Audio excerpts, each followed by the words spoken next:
is a Bramble Jam podcast. Hi, I'm Bran, and I love Hallmark movies. I'm Dan, and I despise Hallmark movies. And I'm Jonathan Bennett, and I'm in Hallmark movies. And this is the Deck the Hallmark podcast. Deck the Hallmark, it's his podcast. Brandon and friends host this podcast. We hope you like this jolly podcast. Oh, boy. Oh, it's a good day today. What a day It is today, a Bran. good day today for a lot of Yeah. reasons. One, feels a little folly A little outside. crisp out here. Like a little crisp. Which is nice. That's right. Means we're closer to Christmas movies. I know that's what you were thinking. But second, and I think even more important, Jonathan Bennett's on the show with us today. Jonathan Bennett, welcome. Thank you so much. First of all, love your intro. Love your show. Hope you win. It was fantastic. Thank you. I hope we win as well also. And Jonathan, we tried to get you on when the Groomsmen first premiered, and you said, no, Yeah. I'll do it only when it's on Hallmark That's Channel. exactly That's right. when I'll come on your program. You know, let me tell you. Well, no, here, did I actually say that? No, I you think I didn't. did. God, But- no. God, no. I would have said that. Here's why I said I couldn't do it. I mean, that tracks. Here's why I couldn't do it in 2024. In 2024, I was only home 36 days of the entire year. That's insane. Because I was doing Spam-A-Lot on Broadway for months, and then I was doing The Groomsmen, and then we were doing Finding Mr. Christmas, and it was literally like one of those days where I looked back at my calendar and I was like, I've only been in my bed, like at my house, 38 times this entire year. So it was a little chaotic. I didn't have time for much, but what a fun time to come on your podcast and be talking about The Groomsmen, as it is going and is on currently Hallmark Channel. So that way the entire family of Hallmark is invited to the party. I This love guy's it. good. It's almost like he hosts stuff. Yeah, It's get almost out of like he here. hosts stuff. He's got a little practice. We got a lot to get to, Jonathan. A Decky Let's Award do winner, it. Jonathan. Of course, you've Decky won Decky Award-winning Awards, and now Jonathan we Bennett, of finally have course. you on the Yes. show. Yes. Jonathan, let's go back to the beginning of your life for just a minute. Oh. I'd love to hear about your childhood and where that initial kind of spark for acting came from, if you don't mind. Oh my gosh, such a fun question. Thank you so much. So here's the thing. I grew up in Toledo, Ohio. I don't know if you Shout know out. anything about Toledo, Ohio, but that is a very beautiful small town up on Lake Erie. And I grew up there. My parents always said there wasn't a moment where Jonathan wasn't going to become an actor. Like most parents are like, what do you think he's going to be? Well, he might be a teacher, he might be a doctor, it might be this, a lawyer. My parents like, he's going to be an actor. Like they just accepted it from the age that I was 5. I think the first video we have of me hosting and acting something is at Christmas. I got a treasure chest filled with like different costumes, like pirate, cowboy, ninja, like whatever it was like back then. And so I was told all my stepbrothers and sisters and my dad, I made them put on all the different outfits, and I had a little trumpet and like a ringmaster hat, and I was like, film this, and I was like, da, da, da, da, presenting the cowboy, and my dad, and I was like, and then you come out and you do a lasso, and I was like, you can see me like directing them at like what to do. So I was very lucky. I grew up there with parents that like supported it. When I was 10 years old, my dad's like, do you want a treehouse? And I was like, no, I want a stage in the basement with a proscenium arch and a red curtain that opens and closes with a spotlight and a microphone. Can you do that? And he's like, yeah, we can do that. So he built me a stage in the basement, and I used to perform. My 2 CDs, I think they were actually records at the time. God, I'm old. That I had was the Beaches soundtrack with Bette Midler and Whitney Houston's I Will Always Love You Bodyguard soundtrack. The Bodyguard, So Kevin Costner. That's right. So I would go and perform the different songs from that with like those like clamp lights that you clamp to like your car when you're working on it, those little like peak ones. I had 2 of those as my lights. Nice. And I had a red curtain that was put on like a like a curtain rod you would put on your curtains for outside, and we hung red fabric. So that's how I opened and closed it. And I would put on shows for my parents, and I would charge them $1. I would write tickets and sell the tickets to them upstairs, and then I would stand at the top of the door with a suit on, and I would collect their tickets and rip them, seat them, and then I would go back, change, get dressed, and come out and do the show. So from the time I was a kid, like there was no other option really. And then I did high school theater, and that's where I really like found my people. I was like, oh, this is what I want to do. And is the back door unlocked? Can my husband get in? You good? Hold on. I think he's going to be, yep. Oh, he's good. Hi, babe. Doing a podcast. Welcome. Hi. And so. Does he not have a key to your house? He does, but he walked the dog and they came in the slider door around the back, and I thought the slider was locked. Fair, more than fair. So that's like, I grew up doing theater, and then I went to college at a place called Otterbein College in Columbus, Ohio. And after being there for a year, I was like, I think I'm going to quit and move to New York and become an actor. And I told my parents, I was like, I want to drop out of college, give me all the money that you save for college, and help me pay my rent in New York to make it. And I'll go and become an actor. And they were like, sure, whatever you want. Wow. Like, my parents were so, it wasn't that they thought it was a good idea. It was that like, Jonathan is going to do this. So it's Jonathan. Like when he has his mind made up, he has his mind made up, and he's going to make it happen no matter what. So like, it was like, we can either fight it or accept it, because he's going to do it either way. And they were like, let's do it. So I moved to New York after, because listen, here's the thing. In college, I'm not ragging on other acting teachers or acting coaches. And, I think you can teach acting, but I really don't. I think you either know how to do it or you don't. I'm like in between on that thought. I was laying on the floor paying like $30,000 in tuition a year to like pretend to drink fake tea out of a cup that wasn't there. And I'm like, this is going to help me. Like, I don't have what, this is dumb. And I was like, forget this. I'm going to New York. And so I quit. And Stella Kane, who was the dance teacher at college, who, wait for this, was an original Bob Fosse girl. Oh my God. And had the burn marks on her feet from where Bob Fosse used to put cigarettes out on their feet when they would mess up, like back in the day. Lord. She had the little dots. She was like, all the college people were like, don't go. Like all the administrative people were like, don't do it. It's a mistake. She pulls me aside. She's like, you're only going to look like this for so long. Go get it while it's hot. And I was like, all right, great. I was like a pretty little twink. And so I moved to New York, and that's how I got my start. So a lot there that I have questions of. I mean, a lot of Hallmark people, I think, have left the drinking out of an empty cup training behind them. When you were little and you're selling tickets to your parents, I have a kid that does this, that puts a lot of prep into the show that he wants you to see. Yes, I do as well. He does a lot. Like before we watch a movie at our house, he gets up in front of the TV and he introduces the movie like he'll be running the projector. Right. But he's gonna be an actor. He's got a great show and for you. I would be fine with that.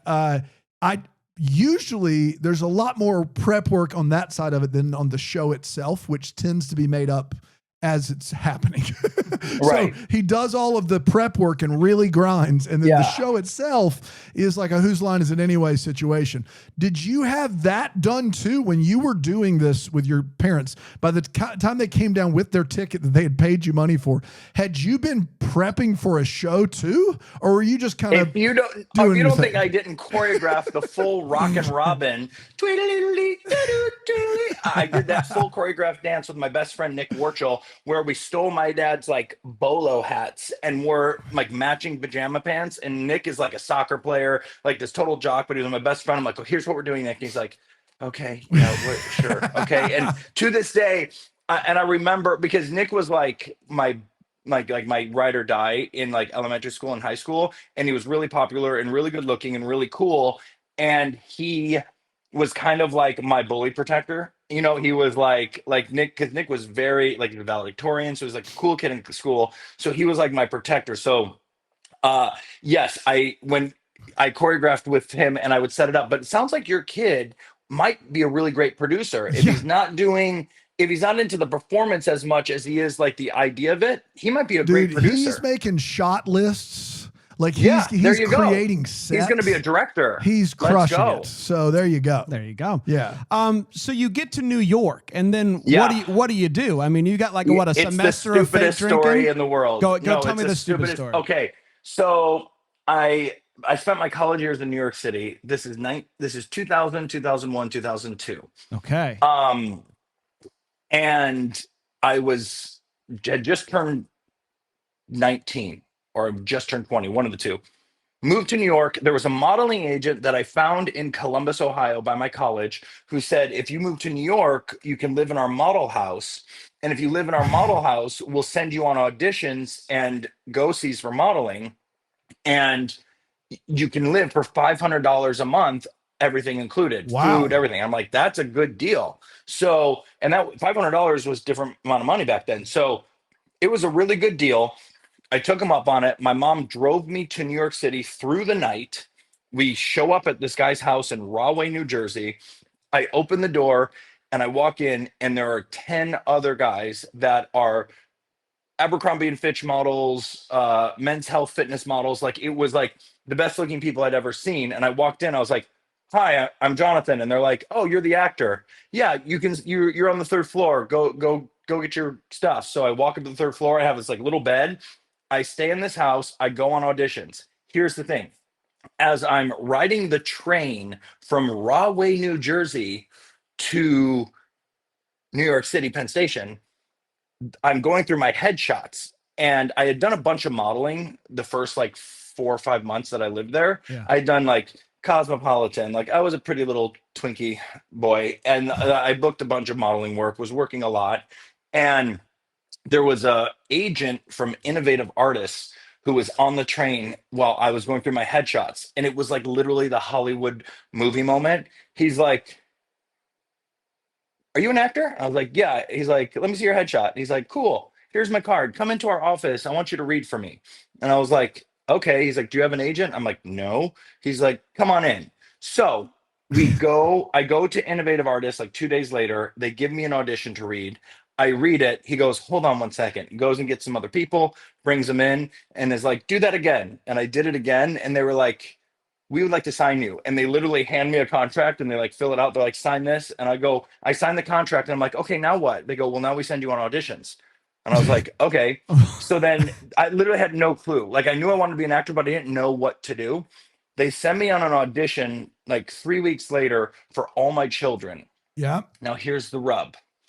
All My Children, it was to play this like pot smoking teenager, J.R. Chandler. Yeah. Because Jesse McCartney was playing the character, and they were going to age him up to like the bad boy teen years. Uh-huh. When you think of bad boy teen, Yeah, Jonathan Bennett is exactly the right. first person you think of, For right? sure. Like, ooh, what a brooding guy. But my ADHD helped me in that scenario, because I found out that when I auditioned and I read for the person in the room and they were filming it, the other girl had a monologue there. She's like saying all this stuff. And I was so dumb that because I wasn't saying anything, I just kind of put the script down and leaned against the wall and started looking around the room because I was bored. And after I got the job, they called and I was talking to the casting director. She goes, that choice where you just ignored her and didn't do anything was so powerful. They loved it. Yeah. And I was like, yeah, that was a great choice. And I was like, I think I was just bored. Like, Yeah. I was bored listening to You're like, I talk. almost didn't do it, but I decided last second, you know. Yeah. And then I got to go on the show, and I had a 2.5-year contract, I think. And I was J.R. Chandler, and I got to work with Kelly Ripa and Mark Consuelos and Josh Duhamel. And, you know, it was like the hot time of All My Children. How about That is wild. Did you have during that time, I assume you're going on other auditions. Do you have like a bad one where you left and went, man, what was I thinking there? Every audition of my life is a bad audition unless I book it. You know what? I don't remember that far back, but like once I was on the show, you work 5 days a week. So like I couldn't audition for anything else because I was under contract. Time out. Yeah. You don't think you've ever given a great audition and still not booked it? Oh, every one of my auditions are fantastic. Okay, It's got just it. they don't get it. I got it. You know what I mean? Yeah, like, yeah, got it. no, I mean, as actors, we do. I mean, there are some that are just complete dumpster fires. and you like walk out. This is back in the day when we used to actually go in the room and audition, right? We Yeah. used to go in the room, sit with the cast. You had relationships with the casting directors, and you'd see, I'd be sitting there, and it's like, talk about Hallmark hunks and talk about early 2000s. If I'm sitting in a room for waiting for like a big audition, I can guarantee you that Chad Michael Murray, Jesse Metcalf, all those boys are going to walk in and sit next to me, and we're all going to be up for the same gig. It happened 100 million times in early stages of Hollywood, but we just became like this little crew of like the cute guys that were auditioning against each other. Yeah. So what year did you book All My Children? 2000. 2000. Wow. Okay. And so you're on that for a few years, which is 2.5 years. Yeah. What was it like so early on in your career to kind of have this role where you get to be a character and kind of get to develop that character? That's a pretty special thing that not a lot of actors get early on in their careers. I know. And it was like, it's kind of like what the verticals are now, the verticals that everyone's into and they're taking over the world, those vertical movies. Those are soaps for TikTok. That's all they are. Like, and this is being on a soap opera as your first job is the best boot camp you can ever get as an actor, because you literally are shooting 60 pages a day, a new script every day, and you're probably in 20 of those pages, and you have to learn them, and you usually get 1 or 2 takes. Yeah. So you're kind of thrown into this machine, and you have to catch up with the machine because the machine's not stopping. So it forces you to be disciplined. I was the most disciplined actor you've ever seen in your life. Like, I would go home every night from work straight to my acting coach, Richard Scanlon.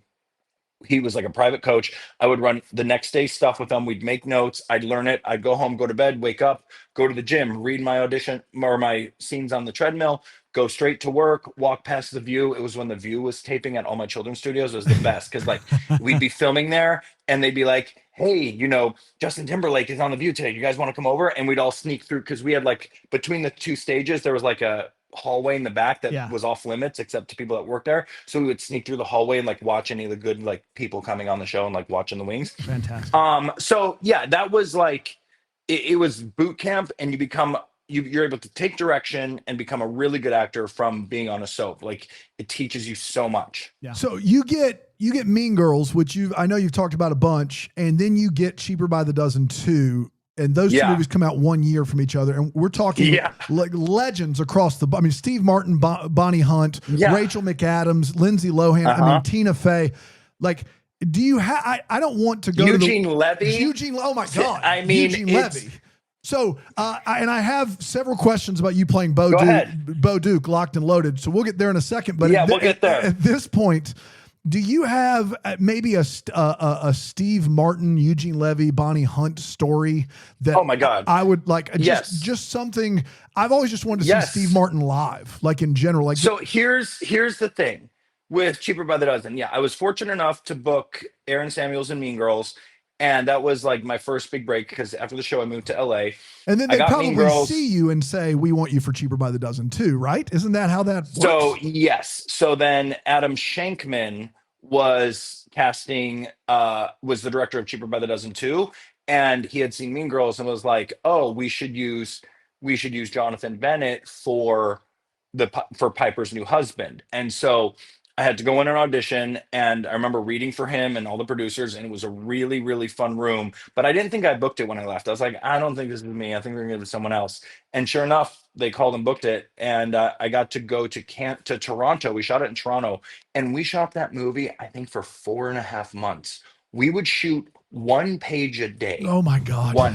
Why? Let's talk about it. Because if you look at the logistics of Cheaper by the Dozen 2, there are 12 kids in one family and 12 kids in the other family. So that's 24 principal lead actors under the age of 18. Oh my goodness. So think about the kids. Then you can only shoot them for so many hours before they have to go to school. So they would all go to school together. Wow. We'd get the faces of the kids. I would always be standing next to Steve Martin or Bonnie Hunt because I'm on the adult side of filming. So the way it works when you're shooting a movie with all these kids, they would shoot the scene and the faces of the children that were the leads. We'd get all that in the can. Once that was done, we would send them to school, and the 24 doubles that look exactly like them with wigs and exact same outfits my God. would come out of trailer camp C. Wow. Because they were like the doubles. Yeah. They would all come, and then we would put them in the exact same positions and flip the cameras on the other side and shoot over their heads. So onto the adults. Right. So like when we're talking to the kids, the real kids are never there. It's the most bizarre experience ever because of all that logistical, like the kids clock out at a certain hour. We can only have them for 2 hours. Like we would shoot 1 page a day. That's like 1 page. It's 150 days to make a 94-minute movie. Yep. It was the best time of my life. But let me tell you here, I'll tell you the stories that are fun from that. I think Steve Martin is exactly as great as you want him to be. Like he's exactly as great as you want him to be. He and Tina Fey are both exactly as great as you want them to be. However, there is an asterisk. They're a lot quieter and humble and shy than they are when he's doing I'm a wild and crazy guy or when Tina's doing a character on SNL. They're so smart and they're always thinking and their like brains are just like digesting comedy that like when they're not on, they're just really quiet and like they're lovely and but they're not like, because I think in my head I pictured like, oh, it's Steve Martin, he's gonna be walking around set being like, and that's not the case. He saves it for the take, and then when he's not in the take, he's just like sitting there playing his banjo, chilling. So we'd go and sit at lunch outside of his trailer. He'd put like a green turf outside of his trailer and play the banjo, and we'd all get to like hear him play the banjo. I mean, it was just so much fun. The best. Fantastic. I read his book, and you could tell that from his book, like legitimately that he just is like he's a performer, but he's It's like when it's on, but if it's not on, I'm like, you know, it's not what you think of in your head. Yeah. Now, in between Mean Girls and Cheaper, you do kind of have these like one-offs, like a one-off episode of Smallville, a couple episodes of Veronica Mars, which friggin' love that show. It's a great show. Like, how are you in between those two movies, which long shooting for Cheaper by the Dozen? Where are those things coming from? Are those like they want you to be on it? They invite you? Were you auditioning for those? Where did those come from? No, I don't have to audition. Those in? Yeah. The lucky blessed thing I had because of the Mean Girls insanity that it became, I didn't have to audition for those roles. Those were just offers. Nice. So they would just call and say, hey, do you want to come and be Kevin Grady in Smallville? Do you want to come and be in Veronica Mars? And so we got direct offers for those. And it was a different time in Hollywood. That's kind of like how it worked back then. And so I got to play those characters, and those were really fun because, I mean, I look at all the people I've worked with. It's like, from the Mean Girls cast, the Cheaper cast, to Kristen Bell. Yeah. You know, like it's the best of my early fundamental years in Hollywood, I was surrounded by the best in the business. Like when you're on set every single day with Tina Fey, there's no one better. Like that's it. So you're just sitting there looking and watching and absorbing everything she says. And I'll remember the day that Amy was doing the thing where the dog is biting her nipple. And right there was a pepperoni. They put a pepperoni in the shirt to make the dog do it. And I remember it happening and us all just like laughing so hard and like holding our breath. And I remember it was like, that was the moment that like I think it was Amy that walked off, and like she walked off, we're all clapping, and she looked at us. She's like, this is going to be a hit.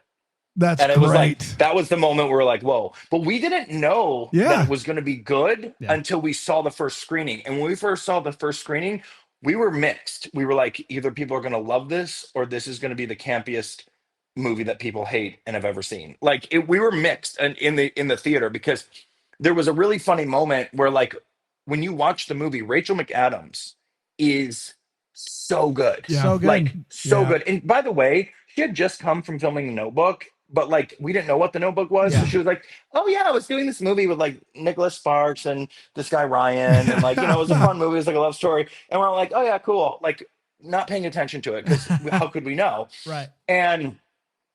And when she would do her scenes, I remember thinking like, I don't think she's being like mean enough. Like I don't think she's being you know, the B word. Like isn't she supposed to be more B word? And I'm like, I don't know. Like I thought she's gonna like be mean. But then when you watch her on screen and Yeah. we're not seeing what the camera's picking up, Hmm. right? Like we're not seeing those little glints in her eye that make her like super evil, right? Yeah. There's all these subtleties that we don't see in real life because we're 8 feet away from her, but the camera close up is getting it all, and it's brilliant. And then when we saw the movie, we were like, she's a genius. Yeah, she really is. And you've got like a whole SNL cast. Anna Gasteyer's on there, Amy Poehler, Tim Meadows, Tina Fey. But then you've got like Lizzie Kaplan, who's phenomenal. Like Legend. There's Yep. 10 actors. Neil Flynn, who is on Scrubs and is on the best. middle. Amazing. Like how much leeway was that? Were those more veteran actors having with this script, or was it Tina wrote it? It's these are the lines. This is what we're saying. Or No, I think were the Tina's more vets always having some improv? like Tina's always open to playing. Like as long as you get her stuff in, they were always open to like stuff that would happen. Like I had some improv stuff that would happen in there. Like the scene where I walk up and look at the swimming practice has been moved to the auditorium or whatever. Like I look at this note on the wall and it's like a close up of my face, and we were laughing so hard that it was the hardest scene to film because like I had to just walk up and act like cool and dumb and just be like, yeah. But every time I would get up there, I would hear people like laughing, and I would start laughing. Yeah. So I think, just being on those sets with all those people are what taught me everything that like made me the actor I am today. So you are, there was a Dukes of Hazzard movie. They made a lot of Yeah. these 70s shows, movies like Starsky and Hutch and Dukes of Hazzard with Jessica Simpson. And then they made And Van Wilder. Van Wilder. They made a prequel, and you played Bo Duke. Bo Duke, correct. Now you're from Toledo, Ohio. Yep. This is a deep South. I mean, they literally drive a car with a Confederate flag on it, the General Lee. And I'm from the deep South, and the Dukes of Hazzard was a part of my childhood. I don't claim it now, obviously, but I've not seen this, Jonathan. I've not seen it. You're good. You're good. I'm good. You're good. I mean, but Yeah. you got Willie Nelson, Christopher McDonald. I know. I got to hang out with Willie Nelson every single day for 5 weeks. Wow. It was Hey, did you get high with Willie absolute Nelson, heaven. Jonathan? Did you get high with Willie Bro, Nelson? come on. Come on. That is not something I would divulge if I did. However, my mother, when he went to Toledo on his tour, I called Annie, his wife, and said, "Hey, my mom and her friend want to come. Can you take them on the bus and like take them backstage and let them meet?" And she's like, "Of course." And so then all of a sudden my mom is now friends with Annie Nelson, and they're like exchanging recipes. And she's like, "John, we got to go on the bus and smoke weed." And I was like, "That's awesome." So it was, here's what happened. I was the affordable version of a decently looking good guy that could do comedy. Stop Because selling. if you look at it, in Cheaper by the Dozen 2, I replaced Ashton Kutcher. Yeah. In Dukes of Hazzard, I replaced Sean William Scott. In Van Wilder, I replaced Ryan Reynolds. So whenever they couldn't afford the real ones, they would call Jonathan Bennett, and they're like, "We need the budget version that'll kind of do the same thing." And so that's what I did. It was a fun time to like be an actor and do these like fun movies. How do you feel about your Southern accent in the movie? Do you stand Horrible. by it? Horrible. I have no. Great. I don't even. This is how it happened. Do you want to be in this? Went to Warner Brothers. They're like, "We want to offer you this movie." I said, "Okay, yeah, I've heard of it. Yeah, I saw it growing up. Cool." And they go, "Which one do you want to play?" And I go, "Which one drives the car?" And they go, "Bo." And I go, "Okay, I want to be Bo." And they said, "Well, he's blonde. We'll have to dye your hair." I'm like, "That's fine." And so literally it was like, I picked the role because I was like, well, I want to drive the car if I'm going to do it. And so that's how that one happened. That's fantastic. I love that. I have to ask you this. You get Mean Girls pretty early on. You say, I was never going to be anything other than an actor. My parents told me. Yeah. Is there any, like, we interview actors on this show who are on Hallmark who went through some lean times or went to school to be a philosophy major and they taught and then they were like, oh, it looks like I might act. Was there ever a moment in your 20s or 30s for that matter that you were like, I don't know if acting's a career or not, or is it really legitimately 100% this has been it the whole time? It's never been a question if it's my career. It's been a question of, can I pay my rent? Yeah. So there are I knew this was what I was going to do, but there are definitely years in there when I think guys go through it. Everyone goes through it, really, guys and girls. But you're no longer a teenager, but you're not yet 25 looking. And because I had a baby face, I hit that for about a solid 5 years. There were 5 years where I got very small little jobs and barely worked at all. So Hmm. even though there was a lot of success, then you have to kind of age up and like look different, because like you've played every high school jock role. Like there's nothing left. Like you've done it all. Like then you went and played Ben Wilder in college. You've been the college guy. Like you've kind of like tapped out of that like casting age, and you have to kind of like grow up a little, mature a little. Your face has to kind of, you know, chisel in and like get less baby looking, and then you start working as like a 20 something, right? And I remember I did a pilot called Quarter Life, which was with Marshall Hertzkovitz and Ed Zwick, Okay. who did Ed Zwick, who directed Glory? yeah. Wow. Yes. So they did Quarter Life, which was like like 8 guys living in a house. And I remember I got in so much trouble for that because they wanted me to play the lead, like they wanted me to read for the lead guy. And I went in and read, and then I said to the casting director and Ed Zwick to his face, I was like, I don't like this role. And he's like, okay, why? And I go, I want to play that one because I feel more connected to it. And it just doesn't feel like me to play this like sports guy. I want to be this guy who is a bisexual character. And I was like, I want to be that guy. That guy's more me. And Ed Zwick, because he's a genius and like a creative and he understands it, he's like, that totally makes sense. And I would love for you to read that role. Why don't you go learn it for a little bit and we'll come back in and read it. I was like, cool. Cut to the casting director, thinking I pissed him off because I said, I don't like this role. It's not it's not me. I don't like it. Thought he was going to be offended that I told him I didn't like one of his characters. So she calls my manager and is like, and I had to like send flowers to her. And I'm like, I'm so sorry. Like, I don't mean I don't like it. Like in general, I don't ever want to play this guy.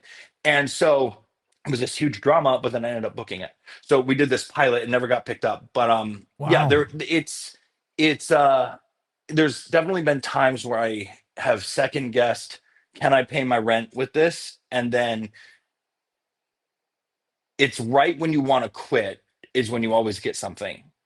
It always happens. It's like, if I don't get this is the last one, I'm out. Yeah. And you'll end up getting it. You know, it's just even though I've had great success, it is not without the roller coaster of sleepless nights, depression, all the things that come along with trying to make it in Hollywood. Like it's all still there.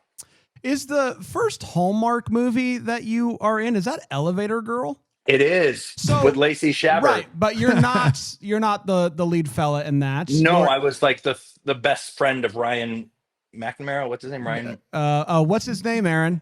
Ryan Merriman. Yes, from Luck of the Irish, Ryan decom movie. Yeah. Was that already trying to capitalize on Mean Girls, or how did that end up coming to be? It was just a fluke, and I have to owe it all to Michelle Vickery.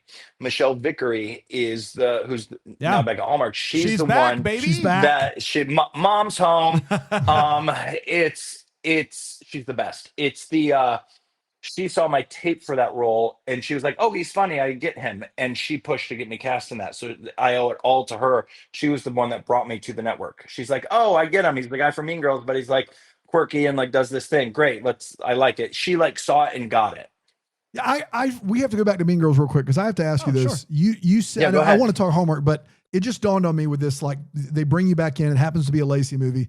Like you guys didn't know it was going to be a hit. And then you see this on screen and blah, blah, blah. The screener, it could go either way. At what point after the release of that movie do you realize it's like a 4-quadrant hit? Like I remember, I'm basically your age, Jonathan. I remember being 25. Yep. Yeah, exactly. You get it. Same age. Exactly. I remember being in college and I was dating who is now my wife. My girlfriend at the time was like, I want to see this movie. And I didn't even hesitate. I was like, yeah, I'm in for the Tina Fey wrote this movie. This is going to be a fun time. And I remember it being a movie that wasn't just girls were trying to drag their boyfriends to. It was a 4-quadrant movie. It was like young, old, guy, girl. Yep. Everybody was seeing this movie. At what point in the aftermath of that does it is that the final verdict? Like, at what point do you realize this? Like, how long before Cheaper by the Dozen 2 calls you? Like, what's the time frame? Look, when it came out, it was a hit. It actually stayed #1 in the box office for 2 weeks. That's right. And beat like Pirates of the Caribbean or so. It beat a big one that came out the next week. It stayed because Oprah went on her show and brought on Tina Fey or Lindsay and said, if you have children in high school, take them to see this movie right now. It was like, and I think the reason it did so well is because high school is universal. It's relatable to everyone. Everyone has been to high school, and all high schools are the same. You can go to South Carolina, you can go to Toledo, you can go to Alaska, you can go to Florida. The lunchroom is the friggin' lunchroom. The tables are the friggin' tables. The jocks are the jocks. The band kids are the band kids. The theater nerds are the theater nerds. You know, it is universal in every single college or every single high school, and it is universal generationally. So my dad, who was like a 65-year-old doctor in Tennessee, loved the movie, thought it was hilarious. He goes, "Oh yeah, those girls do that." Like it's like everyone can relate to it because everybody's been there. You know, it's like and I think that's what made it so popular. But we knew it was like a 4-quadrant hit right after it came out. But the pop culture zeitgeist of it didn't happen until it started airing on, I think, TBS and MTV like 2 years later. That's when it became like quotable in people's homes. It wasn't until it started airing every day on like E-News. Like they would play, you know, they bought it to put it on all these cable networks.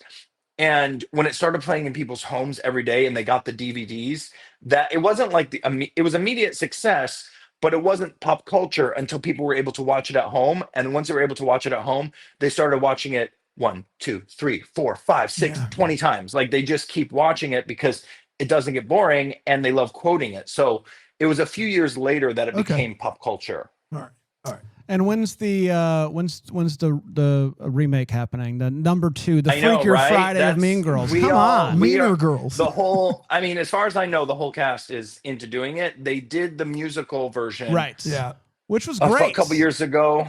I didn't see it, yeah, because I was like, I want my experience to be my experience of it, so I'm not going to watch it because like I have my memories 100%. And I don't want to watch something that affects mine, like what I remember of that day. Sure. So, yeah, I think we're all down to do it. So it's just it's got a call. In between that first Hallmark movie and then you becoming a staple on the Hallmark Channel is a solid almost a decade. I mean, you're in a Sharknado movie. You're in some other Those stuff. were the lean years I was telling you You're about. in an episode of Fred. Is there something, an episode of Fred? Oh my God. Is there something from that 8-year span, Jonathan, that we missed that you are, I'm sure you're proud of all of it. Yes. Is there something from that 8-year span that we missed that you're exceedingly proud of that we should check out or you want to shout out? No, that was actually a different, that was a difficult time for me. My parents, so that during that time period is my mom got really sick with like a lung situation. Oh, no. And so she was really sick for like 5 years. And so I was always having to go back to Ohio to like take care of her. And then she actually passed away. And then 3 months after she passed away, my dad called and he was like, I have brain cancer. Oh my God. I was like, what? Mom just died. You don't have brain cancer. And sure enough, he did. And then 6 months later, he had passed away. So it was a time when I was just like any of the auditions I was doing, I wasn't in them. Like I wasn't there. Sure. Like it wasn't like I was doing the work, but I wasn't booking anything because I was too preoccupied and like dealing with taking care of my parents and their health issues. Yeah. And so they actually passed away just a few months, like almost 1 year apart. Oh man. And then when that happened, I did Dancing with the Stars 6 months later because my dad loved that show and he wanted me to be on it. That's awesome. And it was one of those God winks where like all of a sudden, like the next season, my agent's like, you're not going to believe this. Do you want to do Dancing with the Stars? And I was like, yes. And so doing Dancing with the Stars kind of sparked me again and like woke me up and like got me back into like being who I was. And then after that, we started coasting and, you know, growing. So yeah, it was definitely like a dark time in my life that wasn't anything I could do about it. It was just the facts of life. And so it was just dealing with that.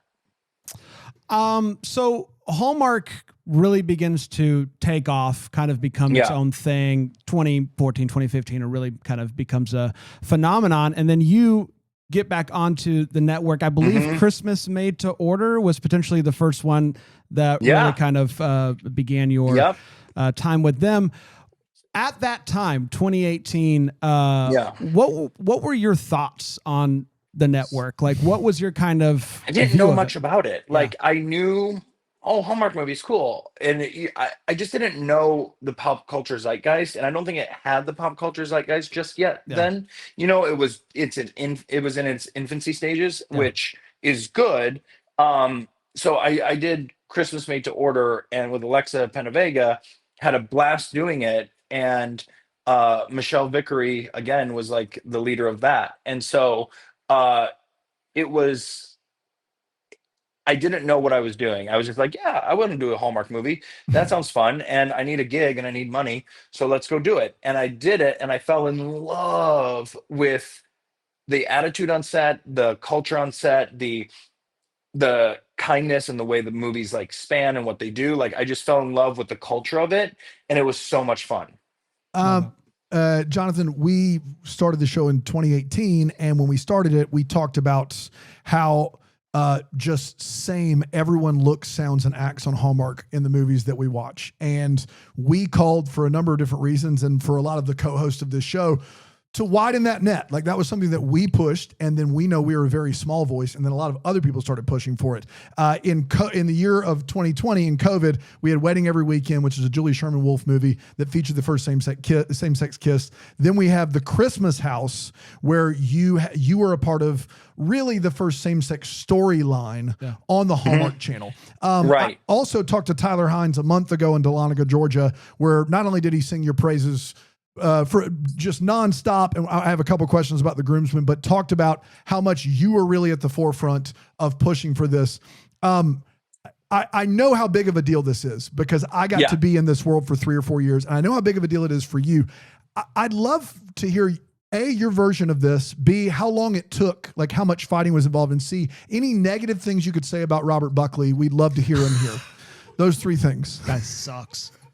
God. Robert Buckley. That dude I love. Okay, so hold on. Let me talk about this. Okay, so when I came into Hallmark, I remember it was one of the executives called me, an executive that's currently there, after doing Christmas Made to Order. I got a phone call and they said, we want you to do these movies. And I said, I want to do these movies, but I want to play a gay character because I think there's a lot of gay people that watch your network, and we've never felt like we got to watch a movie where our love story looks like, like our love story. We want to see that on screen too, because we've never gotten that. And it was Michelle, and she was absolutely like 100%, let's do it. And she goes, I agree. She goes, what do you want to play? I was like, I want to play gay characters. She goes, then you play gay characters. Whatever you want to do, we're going to do, because whatever if that's important to you, it's important to us. That was kind of the thing. Yeah. And so I did the Christmas House one, and we actually got our clothes in the Smithsonian from the first kiss, because we had the first kiss between. I don't think Julie Sherman Wolfe was 2 guys, right? No, it was 2 girls, and it was just in the background. It was 2 girls. It was just 2 girls at a wedding. So we were the first same-sex kiss between 2 men in a Christmas movie ever, and we actually got to have our clothes put in the Smithsonian with like a picture and the script as like part of like history. So that was a really big deal. And then what happened was, once I started playing those characters, I was like, I just want to keep playing these, because the amount of love and support and messages that we got in our DMs and on Facebook and Instagram, I can't tell you. Like that was the defining moment of my career, is the Christmas House one, because so many people messaged me and either said, I have watched Hallmark for 10 years, and for the first time, I got to see my love story in a movie, and I can't tell you what that means to me. Or my parents, my family isn't that accepting of me, but they love Hallmark Channel. They love Hallmark Channel. It's their holy grail. They love it. They watch it. And when we watched your movie tonight, they got to sit in a room with me and see a love that looked like mine, that look just like their Hallmark movies represented in it. And they go, I could see it click just a little bit more for them. Mhm. It's that moment when they're going, oh, okay, well, if it's on Hallmark and they're doing it, and that love looks just like the other movies, what's the difference? That's right. And there isn't any. And Yeah. there isn't any. So, and then it was, you know, the moms and the dads messaging saying, our kid is gay, blah, blah, blah. Like, we love them. And I can't tell you, I had tears in my eyes as I sat next to, you know, Bobby Sue as they were watching and saw yours, and I could see them get real excited, and I had like a tear roll out of the corner of my eyes. I watched my kid, who's part of the community, watch their love, and at that moment, I was like, "That's it. That's my mission." And it was like I finally did something that mattered. Mm. I had made people laugh. I entertained, sure. But now it matters. And now it's a mission. And now I'm going for it. And I'm going to make sure that we keep telling these stories because it's so important. And so there has never been once since we did the Christmas house till now, there has never been one single iota ounce of pushback from Hallmark Channel ever in wanting to tell LGBT stories. They're Right. like, what do you want to do? And I'm like, I want to do this. Like, great. Like, I mean, picture this. I was like, so like I walk in for like the Holiday Sitter, and like this is how the pitch for Holiday Sitter, which is one of my favorite movies. I think Holiday Sitter is my favorite movie I ever did at Hallmark. Groomsmen Second Chances is the one I'm most proud of. Sure. They're Gotcha. both amazing, but they're also groundbreaking. Holiday Sitter, first same-sex led rom-com in Hallmark history. So That's right. we're not an ensemble cast. No. We're not splitting it with You're not the C another straight couple. storyline. You're the A It is storyline. the That's right. storyline. Yeah. And the pitch was super simple. I want to do Uncle Buck, but Uncle Buck's gay. Yeah. That's right. That's And it. I watched the executives go, yeah, that tracks good. And then in like when I pitched the Groomsmen with Tyler, I was like, it's The Hangover, Yeah. but it's for Hallmark. Yeah. And it's like it makes it very easy for them to understand and Yep. see, right? So I think what's so important about this is like, I think Hallmark's doing the right thing in the way they're telling queer stories. I do. I think they're doing it perfect, like absolutely perfect. Because if your audience has eaten chicken its whole life, like think about your kids. If your kids have eaten chicken nuggets, that's all they Yeah. eat. When you put a hamburger in front of them, they're like, I don't know what this tastes like. But if you are feeding chicken nuggets and you start sprinkling some ground beef on those chicken nuggets, eventually they're like, I really like the hamburger too. And I think Hallmark did the exact right thing with how they programmed all this, with how they told queer stories. And what we do is we don't make being LGBT a thing in any of our movies. It just is because it just is. Right. Exactly. It should never be made a thing because it should never be made a thing in real life or in movies because it just is. And so if we make it where it just is, then the audience thinks that, like, the audience digests that it just is. And if you watch The Holiday Sitter, you could change out these characters for a man and a woman or a man and a man, and nothing changes in the script. Well, I think Not a that single thing changes. to your point, Jonathan, like, you know, down here in the South, sometimes we have some coded language for bigotry called family friendly, where we say we want things to be family friendly.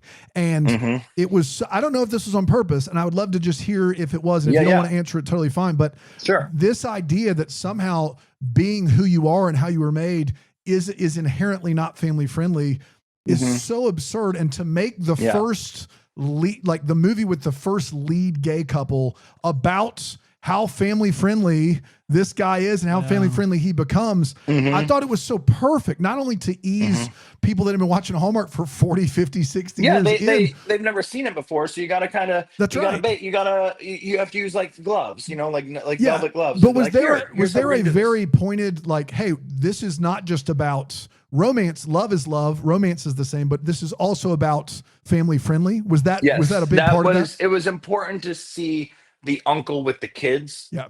being the uncle, because I said there are so many gay men are the fun uncle, right? There's so many gay men that are that, and that exists in so many family dynamics. And I was like, we have to represent that because that's probably the biggest sector of like the queer community that like watches these movies, there's going to be the fun gay uncle. We have to play that to show him how much he loves his niece and nephew, how much his family loves him, how much he loves his family.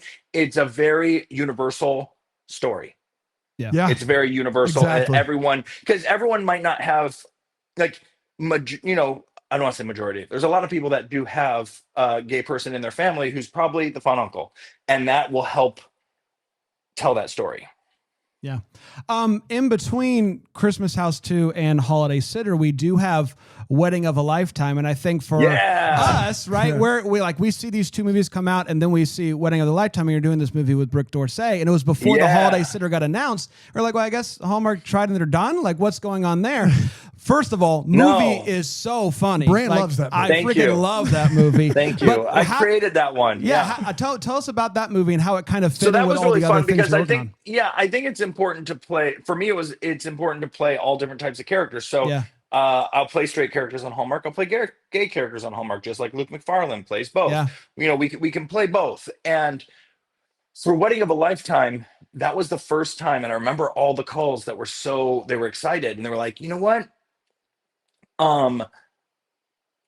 We want this to kind of be our foray into like legit rom-com. Yeah. Like not chuckle laugh, like good laughs. Yes. And I had a lot of pressure on me. And I remember the phone call when I was on the phone with our producer, the network, and I was like, I need a foam pit.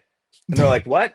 And I was like, I need to fill a pit with foam, and Brooke and I are going to hit each other with these sticks in the foam and crash and like come up covered in foam and like kiss, and it's going to be adorable. And there was like a pause, and they're like, we'll get back to you on that. And I'm like, okay. And then it went back and forth, and I kept going like, trust me, it's going to work. And sure enough, when they got the dailies back from that scene, she called and she goes, you were right, it's hilarious. And I was like, I know, right? So it was kind of the first foray into like a broader rom-com on their network. And so it was a really special movie for me. Oh, that's awesome. Did it work? Yeah, Oh, it worked. Funny. It's funny. Let's talk Groomsmen, Jonathan. You and Tyler, executive producer credits on this. You pitched it to him. You're in the second movie, arguably, I don't really think actually, the best chemistry of all three movies in our opinion. That's true. Thank you. You and Alexander Lincoln, I believe. And now it's coming to Hallmark Channel. Tell me, you also play a sports guy. You talked earlier about you didn't want to play, you're a sport. I give you a hard time as someone who loves the game of baseball and the city of Philadelphia very specifically going, you just have to buy that Jonathan Bennett was a pitcher for the Philadelphia Phillies. Right. Why not? Then, you can go on. Now I'm a coach. That's right. Now you're a coach. It's that easy. Do you think Tyler can repair a car? God, no. Oh, I give him a hard time too. He maybe can repair a motorcycle, maybe. He's big in the motorcycle. Oh, he can do that. Yeah. Tell me about this pitch. Tell me about, Rick Garman wrote this movie. Ron Oliver directed this movie. We've had all three of those guys on this show. Tell us about the process, the pitch, kind of stem to stern on this thing. I mean, it was a time when I wanted to do something new for Hallmark. If you notice, like between this and Finding Mr. Christmas and, Christmas House, The Holiday Sitter, Finding Mr. Christmas, The Groomsmen, I'm not one to be like, hey, let me just make a movie about a pie shop. You know what I mean? Like, not my bag of tea. Like, that's not what I like. So Christmas doing. Pie Shop, and not Jonathan Bennett this year. Got it. So I had this idea that it's like, what if we told it from the guy's point of view, like the story of romance? Because I was the groomsman in like 4 of my friends' weddings. And when I was there in their wedding party, there was all these conversations that were happening when we're at the dinners and the bachelor party. And like the moment before the wedding, when we're getting ready and we're talking, there's these beautiful moments where these guys are there for each other and they take care of each other and they're vulnerable with each other. But then they turn around and smack each other on the butt and they're like, hey, bro, you know what I mean? So it's like, it's this dichotomy of like, I'm going to give you my feelings, but then after I give you my feelings, I need to do something funny to like protect myself. And that's okay. That's what guys do. So I was like, what if we highlight that in a movie and tell it from that point of view? And I thought what was really fun is to take a diverse group of friends to represent what friends look like in 2025. Like you have a diverse group of 3 buddies that come from all different places and walks of life and backgrounds, yet they're still best friends. Because if I look at my friend group and if I look at my friend's friends group, that's what friends look like in 2025. And I was like, we haven't represented that yet on the network. Let's do that story. And also, I thought it was a really fun voyeuristic approach to all of our female viewers who want to know, what do the guys talk about at the bachelor party? What are the guys saying when they're at dinner and we're not around? And you get to see that point of view. And it was also important for me to make my character Danny something that is quote unquote a typically straight occupation, typically straight job that you would think of when you're thinking of like what people do for a living. And so I thought, baseball coach, you can't get more American than that. That's the most like apple pie American job that we can give the gay guy in this movie. So let's give him that job because it helps to make people understand him a little bit better because they see him in a job that they're used to seeing, right? I didn't want him to be like a fashion designer or something that was very like on the nose cliche gay character. I wanted to turn it on its head because I think it helps the audience digest it. So they're paying attention to the love story. Yeah, that makes sense. Really quick before we wrap up, you did talk about Finding Mr. Christmas, a show that you host, not your first hosting gig. You've done. I remember I turned on like what was it, Halloween Wars? Yeah, a couple years ago. Halloween Wars coming up this year too. That's Jonathan Bennett. I didn't know. I just turned it on because I saw Halloween Wars. Anyway, what is it about hosting that is a thing that makes you go, yes, I want to also do that? Because I think there's so much Jonathan to give the world that I can give them, and to just be able to play yourself in any role. Jay Leno said, if you can get paid to be yourself, you'll never not work a day in your life. And I want to work every day of my life, so that's why I created it. I love it.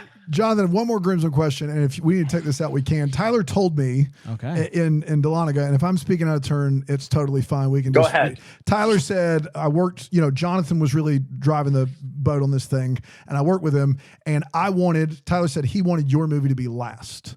That it was the third movie, the closer, the finale. And then there was some talk about moving it to second. And he said, hey, it's important to me. If you want yours third, like we can go up and really well, here's what Tyler did. Yeah. Tyler is the #1 best human being at Hallmark Channel. He is a person that I love with my whole heart. And I think he is one of the best friends I've ever had. I've never seen a friend show up for you the way Tyler shows up for his friends ever. And it was important to him to make ours last because we were thinking it was going to be the biggest like backdrop, but we were okay with making it second. But his thing was, you have the gay wedding. This is the first gay wedding on Hallmark Channel history. We need to give you the biggest, most beautiful backdrop to tell this amazing love story. So I want you to have Grease because that's going to be the wow factor one. I want you to have that backdrop so that way we can tell your story the best with the most beautiful background because it deserves it. So that's like where that came. Gotcha. That's great. Fantastic. I love that. Yeah. All right, we're going to wrap with doing a rapid fire. We each get to ask you 3 questions about anything. Unlike what we've been doing currently, it's different. My first question is this: your go-to candy. Go-to candy. Oh God, I like Tootsie Pops. Okay, interesting. I didn't see that coming. The best meal in Toledo, Ohio that you remember? Easy. Tony Paco's hot dogs. Okay. The chicken paprikash at Tony Paco's. Tony Paco's is a local chain in Toledo. It's got the best chicken paprikash and best hot dogs. Definitely check it out. Tony. Okay. Do you think riding an e-bike is the same as riding a bike? Yes. No. Under the age of 30, no. If you're over 30, it's the same. It's right the same. The edge, fair. You're right on the edge. When you were under 30, I don't know. I think I was right on the edge. He kept thinking he was getting a workout by riding his bike to work. Pedal, you don't have to pedal. You still have to pedal. But like, I'm at an age where I want it to be easy. Yeah, same. I'm with you there for sure. As a child, was there a movie that you saw in the theater that you would consider a integral or seminal part of your upbringing? You went to the movie theater and you're like, man, that is it. I don't think I went to the movie theater, but I remember watching Trains, Planes, and Automobiles, and that's what I want to do. Yeah. Like, that's when I was like, oh, I can quote the whole thing. Like, it's my favorite movie of all time. So funny. Done movie. You've gotten to go to a lot of cool places for your job. Is there anywhere that you haven't been in this world that you're still dying to go to? Australia.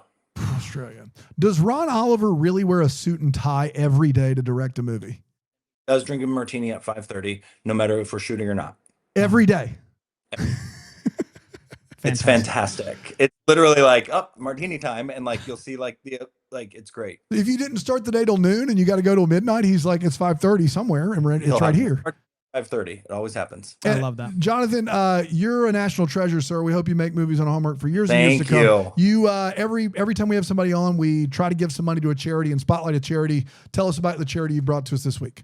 Trevor Project. The Trevor Project is an amazing organization that gives basically assistance and a crisis hotline for LGBTQ youth that are dealing with, discrimination and just bad thoughts. And, it's a suicide prevention hotline. So the Trevor Project, it does so many things, but it is definitely a charity that we would love to highlight.